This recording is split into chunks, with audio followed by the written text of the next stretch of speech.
Saya Muhammadin Nazmi bin Ilham. ID kinetik saya adalah 423300 dan 31. Terima kasih kepada Miss sebab telah memberi sedikit masa untuk kami menemubual Miss untuk tugasan psikologi kami.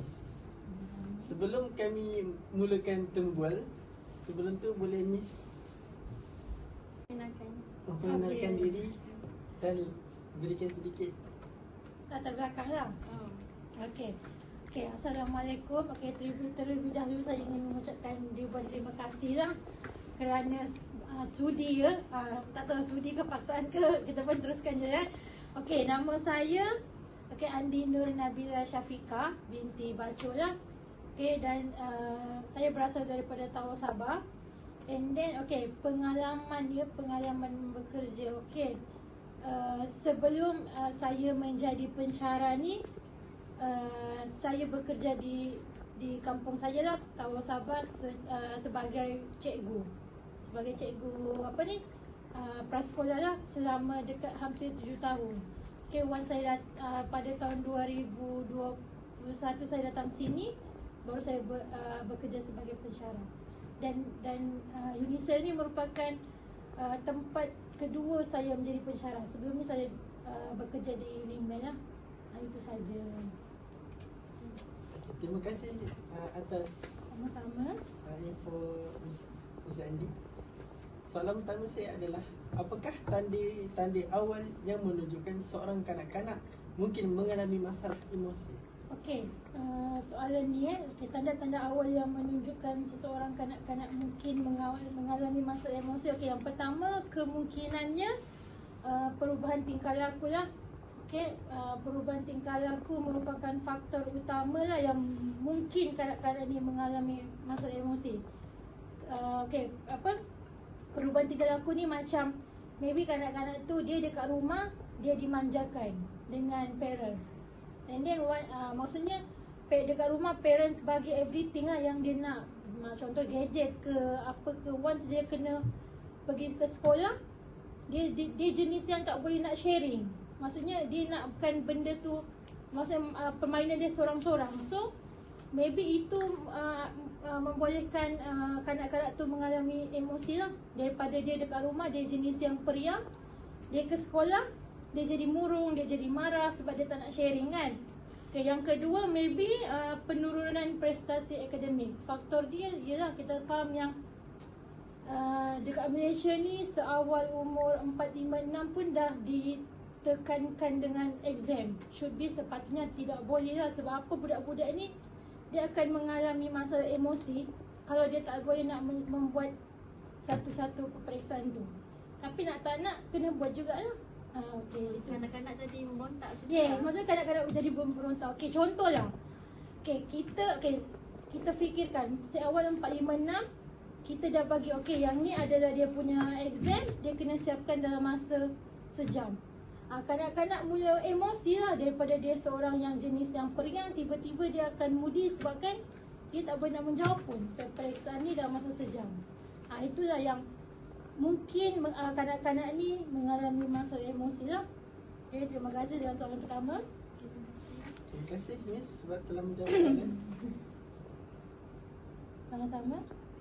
Kedua. Jadi saya akan bagi soalan yang kedua adalah, bagaimana cara terbaik untuk mendekati seseorang kanak-kanak yang menunjukkan tanda-tanda gangguan emosi? Okey, soalan yang kedua, cara terbaik untuk mendekati seorang kanak-kanak ni lah, yang maksudnya menunjukkan tanda-tanda gangguan emosi ni, maybe kita boleh mulakan dengan perbualan yang lemah lembut lah. Contohnya, kita dah nampak budak-budak ni jenis yang hyper, jenis-jenis yang macam memberontak. Takkan kita nak menjeritkan, kau kenapa ni semua kan. So kita kena slow down. Maksudnya kita bagi ayat yang lembut. Kita tanya awak kenapa dengan muka awak macam ni, apa yang membuatkan awak emosi. Kita kena dengan nada yang okey lah. Tak adalah budak tu emosi, kita tambah emosi, memang tak boleh jadi. Budak jadi terkejut macam tu. Yes, satu budak-budak akan lagi terkejut. Dan yang kedua, benda tu tak settle. Benda tu tak settle. So kalau kita nak akan menunjukkan tanda-tanda, kalau macam kanak-kanak yang menunjukkan tanda-tanda emosi tu, maybe dia datang sekolah dah menunjukkan emosi. So kita as a cikgu memang kita geram, tapi nak tak nak kita kena slow down lah. Kita kena bercakap dengan lemah lembut untuk kita ambil dia dan bawa ke kelas. Maksudnya itu depan mak bapak lah. Kalau dari belakang kita kena, kita as a cikgu ni kena pandai bermuka-muka. Itu je lah. Pandai bermuka-muka.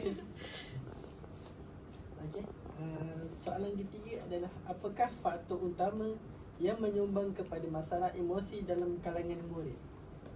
Okey, masalah utamanya yang menyumbang, okey, bagi saya faktor pertama adalah akademik lah. Okey, maksudnya tak kisahlah budak sekolah rendah ke ataupun budak tadika ke, malah budak menengah, malah kita sendiri, faktor akademik ni macam dia akan mengakibatkan emosi kita down. Sebab apa? Ialah satu, sistem akademik Malaysia ni, kalau bagi saya, kita kena ubah mindset, tak perlu pun peperiksaan. Sebab apa? Seawal 456 kita nak bagi dia peperiksaan pun, budak-budak tu tak boleh nak catch up pun. Maybe budak yang memang pandai-pandai lah, yang kurang pandai lah. Satu maybe faktor utama dia faktor akademik. Yang kedua maybe faktor dia adalah faktor keluarga. Maybe dalam sesebuah keluarga tu parents tu bercerai ke, ataupun faktor utama bercerai lah. Sebab kita ni bukan kanak-kanak ni, dia akan nampak tau macam okay, maybe hari ni mak dia hantar, esok bapak dia nampak kawan-kawan dia, hari ni mak dia hantar, esok kawan bapak budak tu hantar. So dia rasa macam kalau macam dia macam setiap hari dia kena hantar dengan nenek dia macam merasakan yang macam kurang kasih sayang satu. Lepas tu dia kata macam aku ni tak penting ke? Itulah dia sebab kita seawal umur 4 tahun, 5 tahun, 6 tahun ni kita kena jaga emosi kanak-kanak. Yang paling penting kita kena beri kasih sayang lah. Tapi kita nampak lah parents sekarang yang hantar anak-anak dia, pakcik-makcik dia, sebab alasan dia kerja as a doktor. Macam tu, itu akan menampakkan yang faktor utama lah menyumbang. Dia tak ada masa dengan anak. Yes, dia tak ada rasa dengan anak-anak. Lepas tu anak-anak pun rasa macam, sebab apa?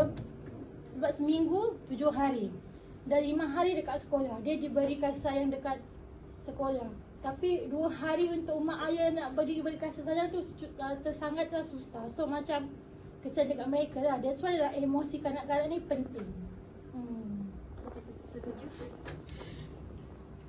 Kita pergi seterusnya. Kita pergi ke soalan ke seterusnya. Bagaimanakah seorang pendidik boleh membantu murid mengenali perasaan mereka dengan lebih baik? Okey, ini pengalaman saya lah ya. Sebagai pendidik, saya pun pernah merasa jaga kanak-kanak, mengajar kanak-kanak. Okey, as a pendidik ni, macam mana cara kita dapat membantu mengenali perasaan mereka dengan lebih baik ni? Yang pertama, kita kena bina persekitaran yang menyokong emosi lah. Contohnya yang pertama, kita cipta ruang selamat untuk kita berkongsi. Maksudnya kanak-kanak ni okey, sebabkan kita kan macam pagi-pagi tu kan tak adalah kita terus masuk ke akademik. So kita tanya dahulu. Okey, seterusnya kita akan ke soalan yang keempat. Bagaimanakah seorang pendidik boleh membantu murid mengenali perasaan mereka dengan lebih baik? Okey, untuk soalan keempat ni, peranan pendidik. Okey, saya pernah melalui dia kan. Macam sebab sebelum ni saya pun pernah menjadi seorang pendidik. So macam cara kita nak mengenali perasaan mereka ni dengan lebih baik. Okey, yang pertama tu yang paling penting ialah kan setiap hari pun ke sekolah kanak-kanak ni dia kan membawa emosi yang pelbagai. Maksudnya maybe hari ni budak tu jenis yang periang, esok budak tu jenis yang moody ke. Lepas tu maybe dia akan jadi tiba-tiba yang budak yang memang periang tiba-tiba menangis. So maksudnya okey, untuk sebelum kita mulakan apa-apa PDP ke ataupun apa-apa aktiviti ke, kita bagi kanak-kanak buat circle time lah. Maksudnya kita duduk beramai-ramai, kita tanya dahulu, okey, hari ni okey ke, dah makan ke belum. Lepas tu kita tanya siapa hari ni yang ada masalah, siapa yang hari ni sedih lah. Maksudnya dekat situ kanak-kanak dia dah mula memberi Dah keluar. reaksi tau, memberi reaksi, okey saya hari ni sedih lah. Kita tanya lah, dan kawan-kawan dia pun akan mendengar. Sebab apa, kanak-kanak ni kadang dia jenis yang memendam tau. So maksudnya kalau kita tak tanya, dia akan tiba-tiba akan menangis sendiri. So maybe so maksudnya kalau kita dah first tu kita dah bagi luahkan segala-galanya, end up budak tu daripada dia seorang yang bukan daripada dia seorang sedih, maybe dia daripada dia memang dia takut nak ke sekolah ke, maksudnya dia punya emosi dah okey lah. Itu pendapat saya lah. Yes. Okey, seterusnya. Okey, soalan yang kelima adalah soalan terakhir. Okey. Apakah jenis latihan atau kemahiran yang Miss Andi rasa diperlukan untuk meningkatkan keberkesanan intervensi awal bagi masalah emosi kanak-kanak? Okey, soalan ni menjurus kepada latihan ataupun kemahiran lah kan. Macam mana kita nak, apa yang kita perlukan nak untuk meningkatkan keberkesanan intervensi awal ni. Okey, bagi saya apa yang kita perlu, apa latihan yang diperlukan, yang pertama latihan peranan, maksudnya role play. Okey, dengan adanya aktiviti main peranan ni, kita boleh nampak tahu maksud emosi kanak-kanak ni. Maksudnya kita, contohnya kita hari ni kita memperkenalkan emosi. Maybe budak-budak ni dia jenis yang seorang yang moody tau, moody. Tapi dengan adanya kita melaksanakan aktiviti main peranan ni, maybe kita boleh minta kanak-kanak menjadi seorang yang garang ke, ataupun maybe kita boleh minta kanak-kanak ni menjadi seorang yang sedih. So daripada situ kita macam menghasilkan emosi kanak-kanak tau. So and then masalah kanak-kanak dia pun boleh terhakis. Contohnya dia jenis yang sedih. Dia memang mula-mula dia pergi sekolah memang dia sedih. Maybe kita pun tak tahulah kenapa dia sedih. Tapi end up once kita dah bagi dia latihan macam mana kita nak memperkenalkan emosi tu, maybe daripada sedih, kita cakap dengan dia, okey Aina, cuba awak main peranan kan, cuba awak buat raut wajah marah. So dia pun marah. So end up dekat situ kanak-kanak ni dapat menghasilkan emosi yang okey lah. Kanak-kanak dapat memujuk emosi. Yes, maksudnya dia kita dapat belajar situ. dia dapat belajar all out dekat situ. Okay, and then kita perlu juga maksudnya kita galakkan kanak-kanak bermain bersama-sama lah. Maybe kanak-kanak ni jenis yang macam tadi, dia tiba-tiba datang jenis yang emosi yang menangis. So dengan adanya kawan-kawan ni dapat membantu dia lah. Maybe dia jenis yang satu maybe budak-budak ni jenis yang memang jenis penangis ke apa ke kan. So once ada kawan-kawan and then kita buat latihan dalam kumpulan, so safekan diri budak-budak tu meningkat lah. Daripada dia sedih, dia bertukar kepada dia jenis yang periang ke. That's why memang kena ada latihan dan kemahiran lah. Sebab apa, kita as a cikgu ni kita kena tengok semua benda. Bukan je kita nakkan kanak-kanak tu pandai dalam akademik kan. Emosi kanak-kanak pun sebenarnya kita kena pantau lah, untuk kita nampak kanak-kanak sebenarnya ini okey ke tidak. Okey, itu je. Setuju? Tamalah sesi temu bual kita hari ini. Masalah emosi. Apa sih masalahnya dengan kamu tulis dulu. Satu masalah, kedua gangguan. Mana satu saya jawab. Ini satu saja. Apakah tanda-tanda awal yang menunjukkan seorang kanak-kanak mungkin mengalami masalah emosi? Bagaimana cara terbaik untuk mendekati seorang kanak-kanak yang menunjukkan tanda-tanda gangguan emosi? Sama rasanya. Secara logik dia diganggu, itu pun ada masalah. Okay. Ataupun dia ada masalah dan terganggu. Mana betul? Macam tu lah kan. Dia ada masalah, itu terganggu. Ataupun dia ganggu, kemudian dia jadi masalah. Ganggu saya. Mana tengok mana pilih? Analogi mana yang kamu nak pilih? Gangguan. Gangguan. Saya tak terasa masalah. Masalah baru datang. Gangguan. secara mudah dia, kanak-kanak ataupun orang dewasa sekalipun yang terganggu emosinya adalah mereka yang tindakannya bukan tindakan orang kebanyakan. Contoh kan, saya tengah cakap ni, tiba-tiba saya jadi marah. Saya selalu sensitif, jadi marah, saya halau kemang keluar. Itu di luar kebiasaan. Maknanya saya terganggu. Emosi saya terganggu. Mungkin terganggu dengan apa yang orang cakap, ataupun tanpa sebab ada bisikan halus. Saya tengok, saya nak lihat datang pula macam ni. Ada bisikan halus. Jadi saya pun tiba-tiba saya berubah. Ada satu yang mesra, tiba-tiba saya nak cekik ke mak. Itu gangguan. Ada gangguan datang dulu. Itu baru ada datang masalah. Jadi gangguan ni macam-macam. Gangguan ni macam-macam. Pertama sekali, genetik. Ada faktor genetik. Genetik ni pula satu secara sains, ya, satu lagi secara mitos lah. Ada saka lah, ada itulah, ini lah. Dia dalam cakap Melayu dia terima tau. Itu kan genetik, ya. Genetik satu secara fisiologi dia. Dia punya sistem darah, sistem imun, dia punya DNA tu, ya. Kita ada berapa DNA? Something dalam 23 atau 24 gitu, ya. Ada kromosom. Dalam DNA itu ada kromosom dia. Jadi dalam kromosom tu orang boleh detect. Sepatutnya you boleh kahwin dengan dia atau tak. Kan, you mungkin sihat, anak you jadi akan jadi macam mana. Orang boleh detect mana yang muncul dalam kromosom. Jadi termasuklah gangguan tu. Termasuklah gangguan emosi, gen. Dan begitu juga kalau ada yang mistik-mistik lah, ya, dia diwarisi daripada satu generasi ke satu generasi. Dia tak mesti kanak-kanak saja. Dia boleh jadi juga dewasa, dia jadi juga orang tua. Cumanya untuk kanak-kanak ni genetik tu tak nampak sangat.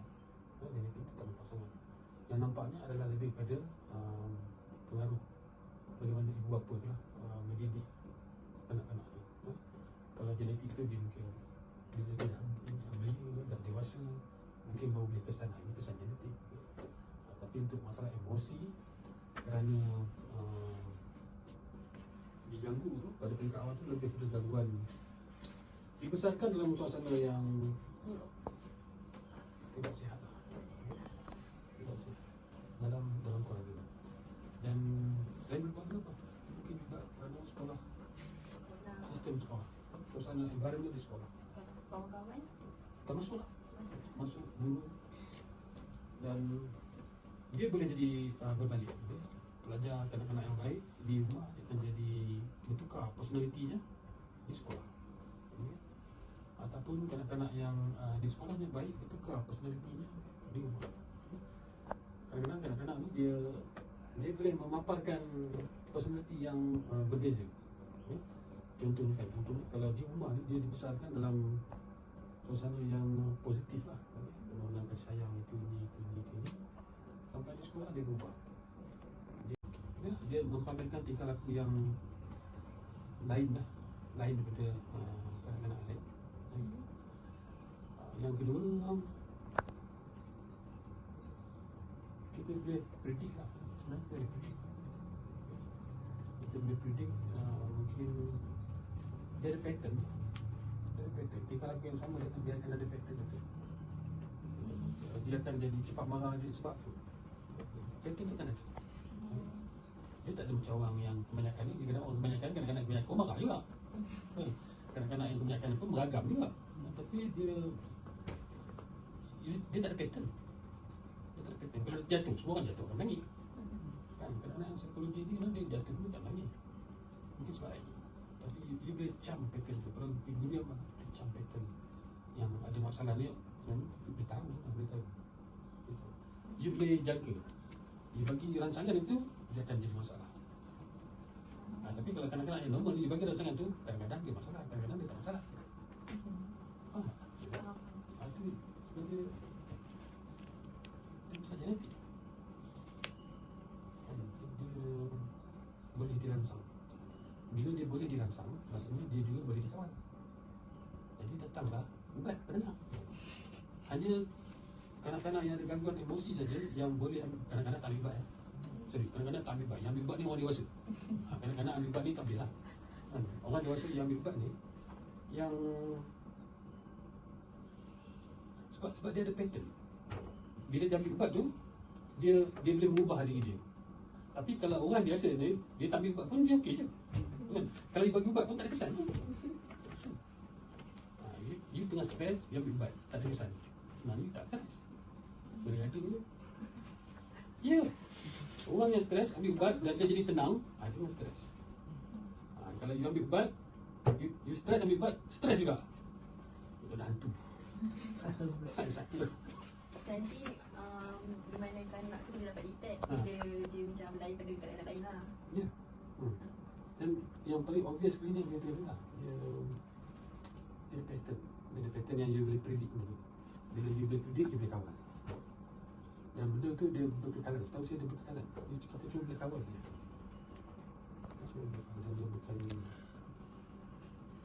Lepas tu yang faktor kawalan tu lah yang jadi pada keluarga, environment, suasana sekolah. Itulah faktor kawalan dia. Faktor kawalan ni. Jadi dia punya nombor 2 tu, bagaimana cara terbaik untuk mendekati kanak-kanak yang menunjukkan tanda-tanda gangguan emosi.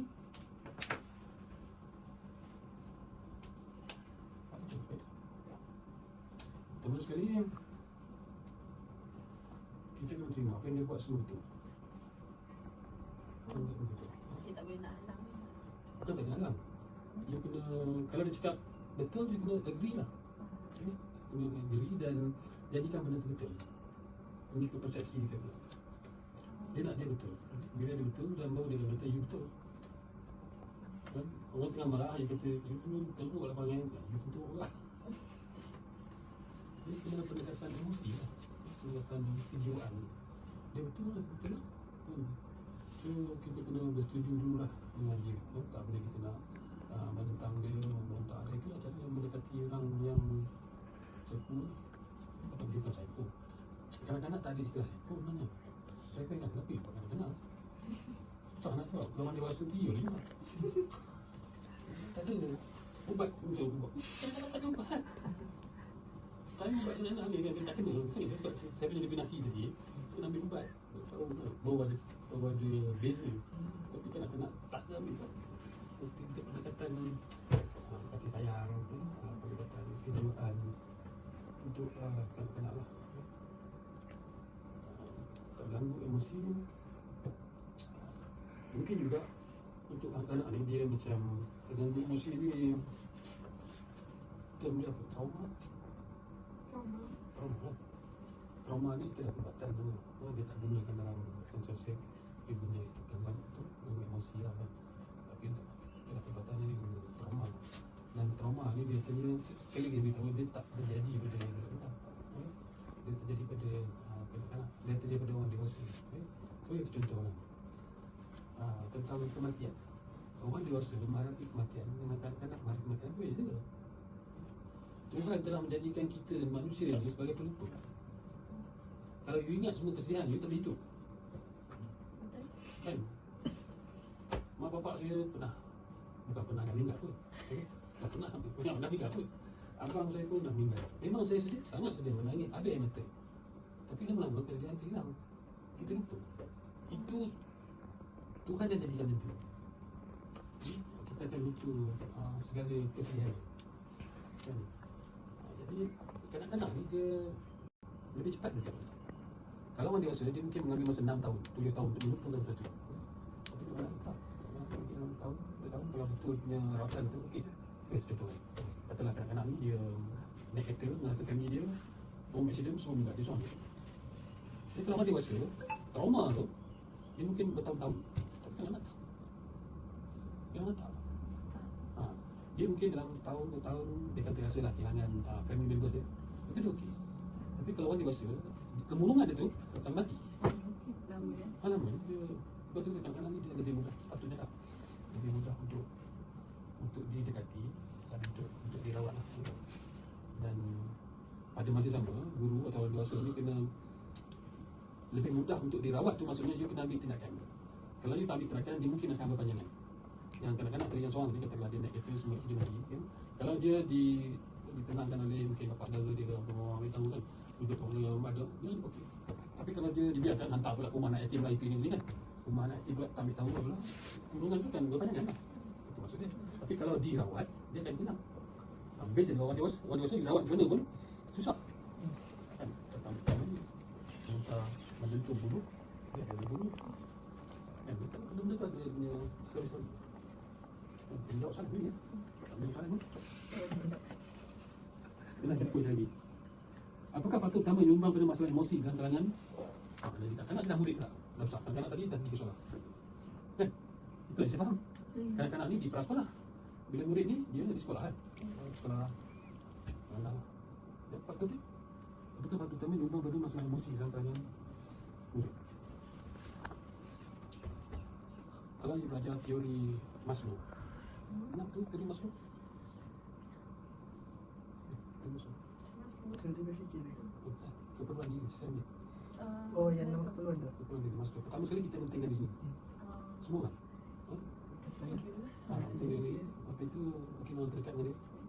Dia dah perspektif yang beza lah. Nak tak nak you kena pilih diri sendiri. Itu barulah pilih orang dekat dia. Mungkin bapak ke family lah sekarang. Family. Lepas itu barulah itu tentang mungkin dalam masyarakat pun mungkin beza. Mungkin orang Islam, mungkin orang tamat dia, mungkin orang satu bangsanya, atau sebagai orang negara bawah. Jadi itu lah. Anak-anak murid pada sekolah keperluan dia lah. Macam mana nak itu faktor utama yang menyumbang pada masalah emosi. Kalau dia tak penuhi keperluan peribadi dia, itu masalah. Jadi apa keperluan dia? Keperluan murid, apa keperluan murid? Murid. Sekolah, dapat disayang, makan, minum. Layanan adil, layanan sama rata daripada guru lah. Itu tidak. Kalau guru tidak memberi layanan sama rata, kalau guru dia kasih ataupun dulu sistem sekolah kan, murid pandai A1. Murid yang tak pandai barulah ke hujung. Biasa sistem tu dah tak ada dah sekarang. Sekarang ni semua sama saja. Masuk darjah 5 mungkin dia lepas je lah. Ada peperiksaan kan. Tak pun ada peperiksaan. Tapi tu tahun 2003 kita ada sistem. Itu keperluan diri lah. Murid minta dilayan sama rata. Kalau dia dah start bagi-bagi kan, itu dulu dia begini. Jadi dia akan memberi kesan. Itu keperluan diri dia. Keperluan diri dia. Keperluan peperiksaan bukan dia. Itu sekolah. Kan? Dia tak penting. Yang nak dapat nombor 1, dapat straight itu kan dia.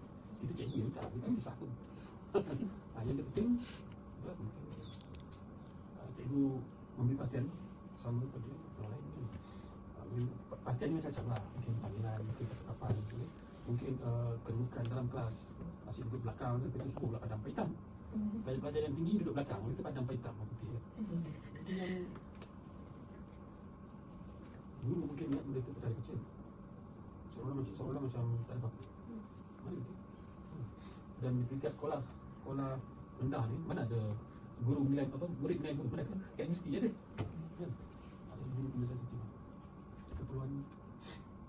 Keperluan pelajar. Semua pelajar pun memenuhi apa-apa lah. Apakah faktor utama yang menyebabkan faktor utama satu? Memenuhi keperluan pelajar. Keperluan diri dia sendiri.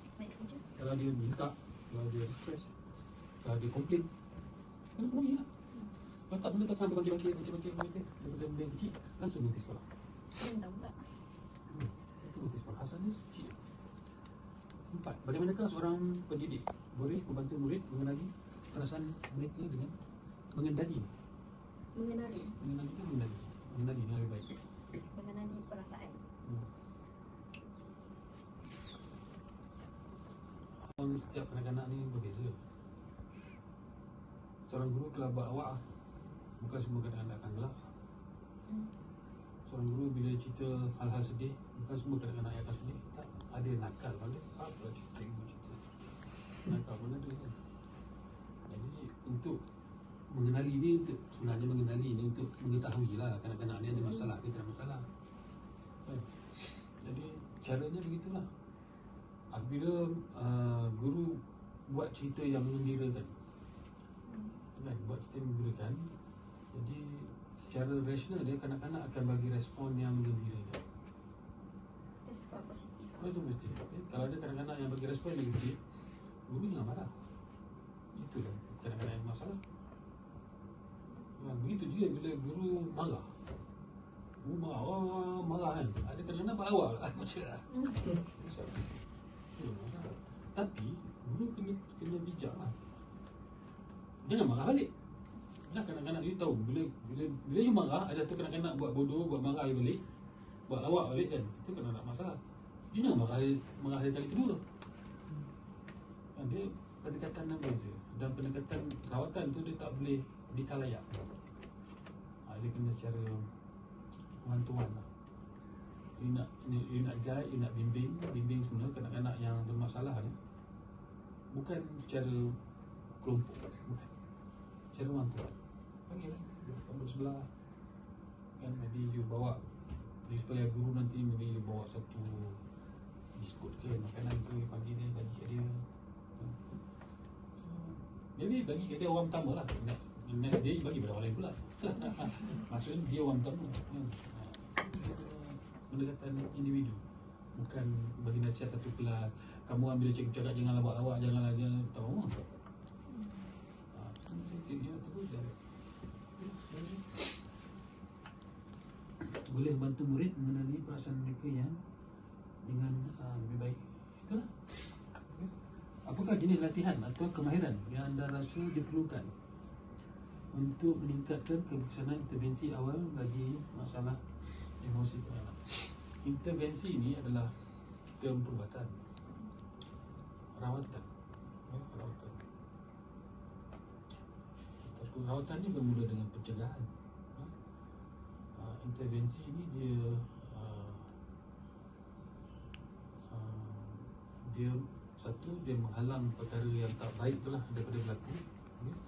Dan yang kedua, dia menjadikan perkara yang tak baik itu kepada satu tindakan lain yang lebih baik.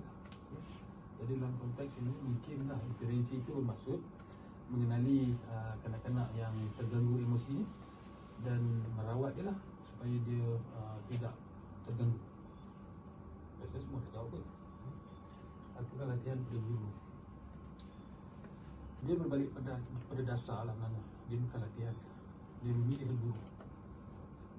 Kalau dah latihan tu dah terlambat mana. Di negara-negara luar, untuk menjadi guru prasekolah ni bukan semua layak jadi guru. Tak semua layak. Guru ni, maksud saya guru pendidikan orang kanak lah. Dia satu bidang profesional. You akan deal dengan kanak-kanak yang tak matang, yang kanak-kanak yang tak boleh berfikir dengan rasional. Jadi guru tu kena rasional dulu. Jadi di negara-negara lain nak jadi guru prasekolah ni kena ambil satu test. You layak atau tak layak untuk menjadi seorang guru prasekolah. Di negara kita tak ada. Semua orang boleh ambil guru prasekolah. Jadi yang tak minat pun jadi guru prasekolah. Bila jadi guru prasekolah, dia pula yang psycho. Budak cubit budak tu lah, dia nak ikat budak macam. Sebab guru tak layak. Guru tak layak daripada segi jiwa tu, personality dia untuk mendekati kanak-kanak lah. Jadi itu perkara pertama.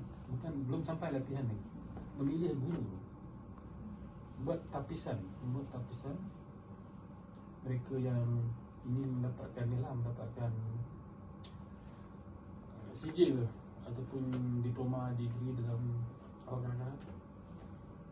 Jadi itu kita buat tapisan. Dan dari tapisan tu barulah dia punya latihan dia. Okey, latihan yang patut diberikan pada guru-guru semua. Saya jawab secara praktikal. Untuk guru-guru di Malaysia ni, kita ikut standard program pendidikan awal anak. Sama je, satu Malaysia semua sama ada permata ke apa semua benda tu.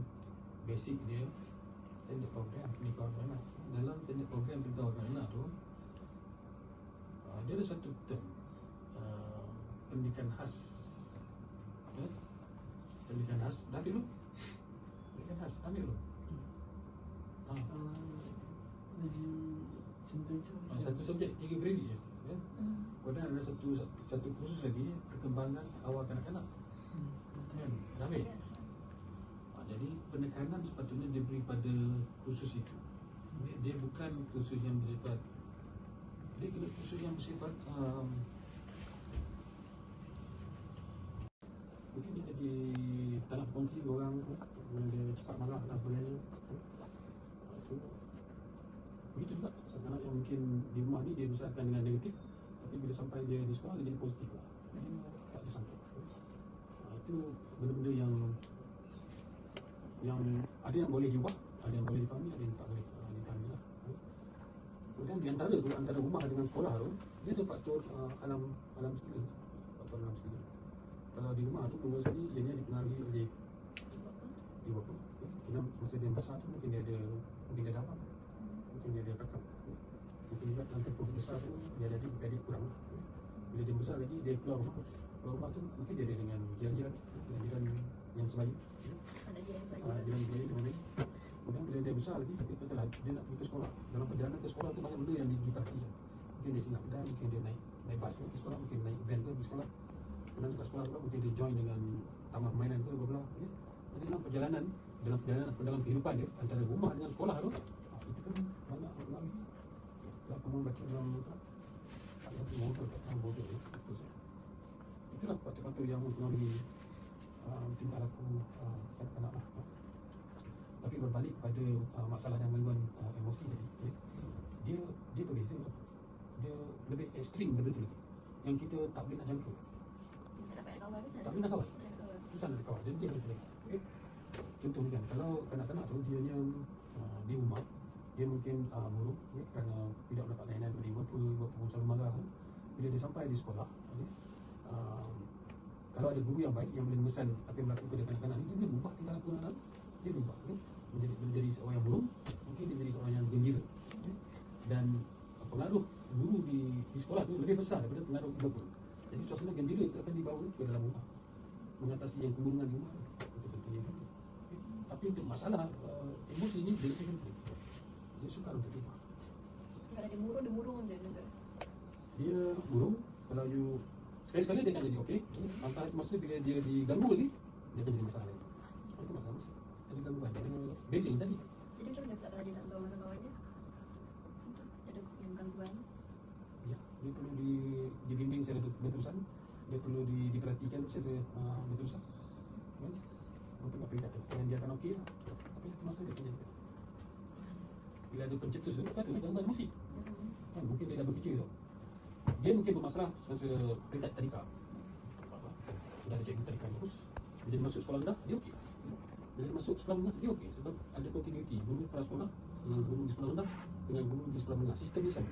Mengambil berat tentang pelajar. Bila sampai ke universiti, dia cycle balik. Dia tidak sendiri. Jadi ketika itu, mungkin dia tak pandai kan? Dan datanglah gangguan tu. Itulah ketika itu yang stres tu banyak berlaku. Pada mereka yang stres atau gangguan ni, yang cara hidupnya tiba-tiba berubah. Disebabkan gangguan. Gangguan ni dia macam mungkin gangguan kawan, mungkin gangguan tu satu pencetus lah. Pencetus yang Macam punca. punca dia mungkin berbeza dalam suasana yang berbeza. Itu gangguan dia lebih tinggi daripada tingkah laku. Dia bukan attitude. Attitude ni boleh diubah. Sebab tinggalkan emosi ni tak. Sebab dia pengaruh realiti sikit. Realiti ni tak diubah. Dia boleh kawal saja. Ataupun dia ambil ubat penenang. Kan kawal dia mengurang kan. Once you stress, dia pernah akan stress. Dia hanya boleh dikawal saja. Kan? Jadi berbalik ke masyarakat. Salah satu apakah kanak-kanak awal yang menunjukkan seorang kanak-kanak mungkin mengalami masalah emosi. Ada guru setiap hari. Program tu sebab saya terlibat dalam program daripada awal tu. Dulu tak ada sebenarnya program ni. Dulu pun bukan MK, dulu lembaga tesi negara. Jadi program tu dia lebih attach menghubungkan guru dengan kanak-kanak. Sekarang ni banyak sangat subjek kamu mengambil. Itulah ini yang tak ada kaitan. Kan, jadi patutnya fokus diberi jam kredit tu lebih tinggi kepada apa-apa topik lah berkaitan dengan mengenali kanak-kanak, mengenali kanak-kanak, okay? Kemudian dia tentang pendidikan khas ni. Tapi kamu belajar terlalu sedikit. Saya pernah menjemput juga ada seorang pakar tu, Dr. Guna Subaranca juga. Setiap kali pelajar pergi praktikum, dia akan bagi satu kuliah khas. Macam nak mengenali kanak-kanak istimewa, bla-bla. Bukan kanak-kanak stres, itu baru kanak-kanak istimewa. Itu pun pelajar tak boleh nak terlalu sedikit yang dipelajari di dalam kursus semula. Jadi kalau soalan macam ni, apakah jenis latihan atau kemahiran yang anda perlukan?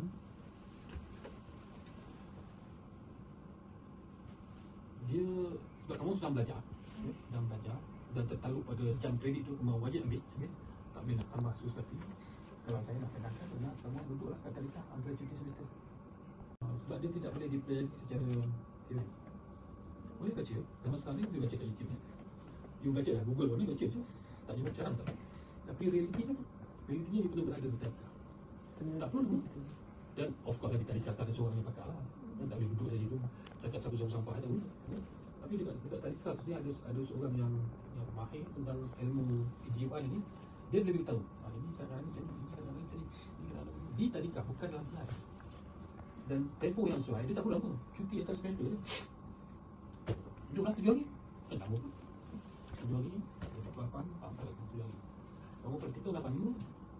Ini attachment dia memang seminggu antara semester. Semester 1, semester 2, cuti 2 minggu kan. Buat apa? Nak beli kamu kan. Duduklah dekat tadika seminggu. Itu cara. Dan kamu orang ada berapa semester? Ada 8 semester. 8 semester maksudnya ada 8 kali antara semester 1 dengan semester 2 ada seminggu. Semester 2 dengan semester 3 kecuali yang praktikal. Dia praktikal lah. Tapi in between tu kata kamu cuba kalau kamu betul-betul nak mengenali anak dia pergi lah. Itu cara dia. Kalau kamu nak pergi belajar kursus lain, tak ada masa. Pergi belajar. Dan berbayar pula tu. Mahal. Beratus-ratus nak bayar. Jadi cara paling praktikal, murah dan mungkin mudah. Okay. Pergilah balik kampung, kalau ada tadika duduk tu seminggu, buat report. Tapi pengacara kena ada seorang yang pandai lah di tadika tu. Kalau pergi saja memang apa je. Buat apa? Kan? Kita ada cikgu. Tapi benda ni dia bermula dengan seorang pun tak tahu. Dia bukan budaya ni. Tapi tak apalah, kali pertama seorang pergi, seorang betul. Kali kedua pergi, mungkin ada seorang tahu, mungkin ada tiga, mungkin ada orang penyelia kat tadika tu, dia lebih baik lah kan. Jadi dia ada improve dia lah. Kalau dia tak start pun sekarang, dia tak ada lah benda tu. Dia start pada seorang pun tak tahu benda. Dia nak buat apa? Entah. Apa yang saya bantu? Saya pun tak tahu apa nak bantu. Tak apalah, duduklah itu. Untuk semester tamu. Duduk. Pagi ada breakfast makan, tengah dia ada lunch makan. Sebelum itu lagi. Itu semester 1 ke semester 2. Masuk semester 2 ke semester 3, kamu mestilah dah fikir sikit. Kan? Takkan sama seperti dulu. Jadi sama juga dengan penyedia dekat tadika pun dia mesti dah fikir sikit. Dia akan improve. Jadi benda tak improve lah. Daripada semester 1 sampai lepas semester 8. Saya fikir itulah latihan lah. Dia bukan bersifat dalam kelas. Tambahlah orang kredit. Dia tak bantu. Sebab apa dia bantu? Sebab dia bukan praktikal. Satu hal. Jadi? Sebab dia kita kena rasa benda tu. Betul. Tak ada main pakar, nak ajar orang. Tak ada main pakar. Dia kena ada di lapangan. Dan kerana sekarang ni kamu kena pergi secara volunteer. Universiti tak boleh wajibkan. Universiti tak boleh wajibkan, pencara tak boleh wajibkan. Kalau kamu nak pandai, pergi sendiri. Benda tu free je. Kalau nak minta surat sokongan, surat pengesahan diri daripada fakulti, fakulti boleh bagi. Tapi fakulti tak boleh wajibkan. Tapi tak tahu ada universiti wajib. Universiti wajib. Dia cuti lama. Universiti awam dia guna sistem penggal 2 semester dia setahun. Jadi cutinya 3 bulan. Boleh lah dia buat macam tu kan. Universiti tak boleh. Kamu cuti 2 minggu je. Apalah ni. Segala macam masalah, segala macam gangguan, kamu boleh kena pastilah. Boleh observation di lapangan. Itulah latihan. Okey, cukup lah. 5. Ini soalan. Kita selalu tinggalkan. Okey, thank you very much. Terima kasih. Ya. Assalamualaikum kepada Majlis Sidang. Terima kasih telah meluangkan sedikit masa untuk kami membuat sesi penyembuhan untuk tugasan subjek psikologi. Sebelum saya mulakan sesi penyembuhan, saya Muhammad bin Azrul dari komite saya ada tempat dulu di Diri 00 di Diri 40. Saya berkaitan dengan Ketua Sanad dan komite saya 420591. Boleh ke kalau boleh sejak untuk memperkenalkan diri dan memberitahu sedikit tentang latar belakang ataupun pengalaman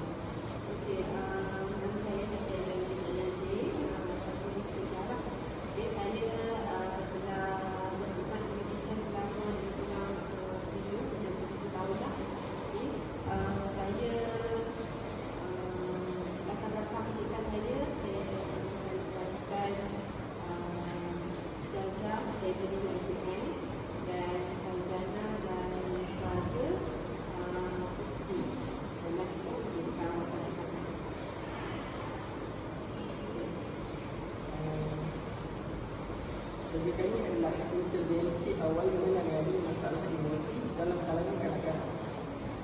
Soalan pertama saya adalah, apakah tanda-tanda awal yang menunjukkan seorang kanak-kanak mungkin mengalami masalah emosi? Okey, pada pendapat saya, masalah emosi yang dihadapi oleh kanak-kanak, kita nak tengoklah kanak-kanak tu ada dari segi kelakuan, dari segi dia punya tindak balas, respon dia. Okay, yang selalu kita tengok, yang kita boleh nampak sangat adalah dari segi dia punya emosi. Emosi dia menangis, selalu dia nangis, banyak berdiam, daripada aktif menjadi pasif. Okay, lepas tu daripada seorang yang ceria, kita boleh tengok dia berubah, dia punya emosi dia. Okay, itu antara-antara yang saya rasa kita boleh pasti.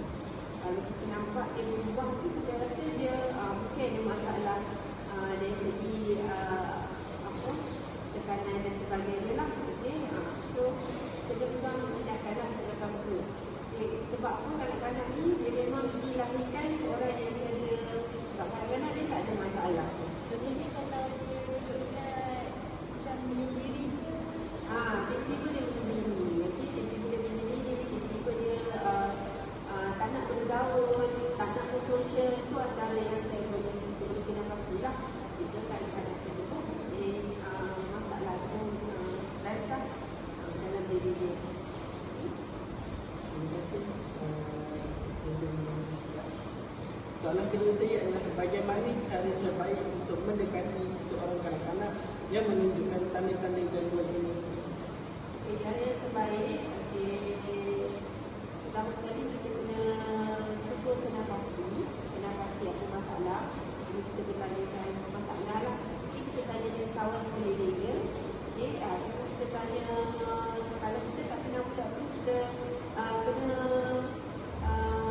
siasat lah latar belakang dia, family dia, tempat tinggal dan sebagainya. Bila kita dah tahu baru, kita selotok atau kita tanya face to face dengan kanak-kanak tersebut, apa masalah dia dan sebagainya. Kadang-kadang dia tak dapat nak meluahkan. So ada berbagai cara kita nak kenal pasti, kita nak tahu apa masalah dia tu. Mungkin dari segi lukisan, dari segi percakapan, dari segi penyampaian itu berbeza-beza. Sebab ada kadang-kadang meluahkan perasaan dan lukisan. Jadi dia nak sampaikan emosi dia. Tapi kadang-kadang tu secara semudah jadi saja. Kalau kita suruh buat aktiviti melukis, dia buat tu lain daripada orang lain. So kita boleh analyse daripada lukisan dan sebagainya. Okay, dan satu lagi selain daripada kita tanya dia lah, okay, kalau kita boleh tanya face to face, talk dengan dia, lebih baik. Kalau macam masa seketan dan selit-selit semasa aktiviti dia dengan kanak-kanak lain, kenapa dia tak nak, boleh jugalah. Soalan seterusnya, apakah faktor utama yang menyumbang kepada masalah emosi dalam kalangan guru? Okey, antara faktor yang mempengaruhi ataupun menyumbang kepada masalah emosi ni, yang paling dekat sekali adalah keluarga lah.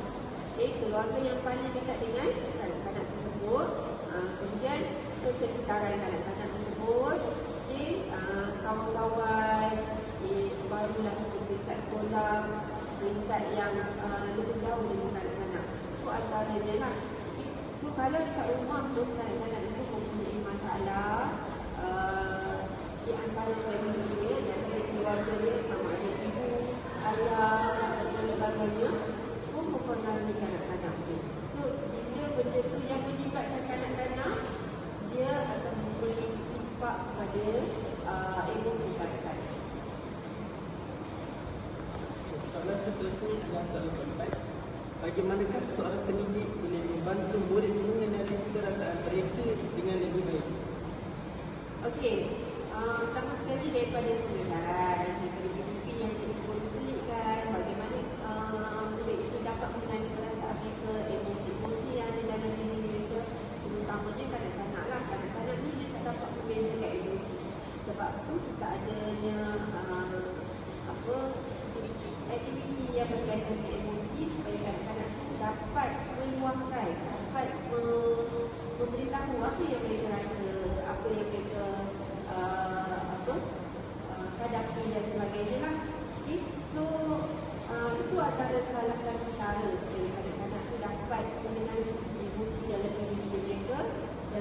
daripada itu kita boleh tunjukkan situasi-situasi, contohnya video, cerita-cerita tauladan yang ada boleh untuk kanak-kanak tu kena pasti emosi yang perlu kita tonjolkan jika menghadapi masalah-masalah tertentu. Jadi kanak-kanak dapat ruang lah Dapat luahkan. Tapi kalau kata sedih, perlu menangis-nangis, tapi kena ceritakan, perlu luahkan, perlu ekspreskan. Okay? Kalau kata gembira, apa reaction dia? Okay, semua tu juga ada reaction dia. Kadang-kadang jika apa yang dia buat teli ataupun sama dengan apa perasaan dia, maksudnya kadang-kadang faham apa emosi yang dia hadapi. Soalan yang terakhir adalah apakah jenis latihan atau kemahiran yang manajemen narasi perlukan untuk meningkatkan keberkesanan intervensi awal bagi masalah emosi kanak-kanak? Okey, latihan ataupun khusus ke kemahiran. Okey, antaranya adalah kalau kita mungkin saya rasa daripada parents lah perlu adanya kemahiran pertama sekali kemahiran mendengar. Okey, selalu kalau mereka sendiri kadang-kadang bila anak cakap tak dengar. Contohnya bila anak-anak nak meluahkan perasaan, dia ikhlas saja bila anak-anak bercakap dan sebagainya. Okey, sebenarnya perlu ada kemahiran mendengar yang sangat baik, terutama dengan kanak-kanak. Apa yang dia nak ceritakan, apa yang dia nak sampaikan. Sebab apa, kanak-kanak ni bila kita beri perhatian apa yang dia cakap, so dia akan rasa ada orang di belakang dia, ada orang yang menjaga dia, ada orang yang take care, ambil berat tentang dia. Jadi sangat penting kalau kita adakan latihan aktiviti yang meningkatkan ibu bapa. ibu bapa kena luangkan masa. Ya, perlu luangkan masa yang banyak. Kalau kita latihan selain daripada latihan parenting lah untuk ibu bapa, supaya dia tahu apa yang perlu, apa yang tidak perlu untuk pendidikan, untuk menjaga emosi kanak-kanak. Setengah ibu bapa pergi kerja, dia anak-anak masuk. Betul. So kalau masa yang bersama kanak-kanak tu sikit je. Okay, jadinya masa tu lah yang perlu digunakan sebaik-baiknya bila bersama dengan kanak-kanak. Contoh bila malam, anak-anak balik petang, malam tu adalah masa yang baik untuk meluangkan masa bersama kanak-kanak. Jadi itu dia perbualan kami pada hari ini. Terima kasih kepada Budi Sida yang telah meluangkan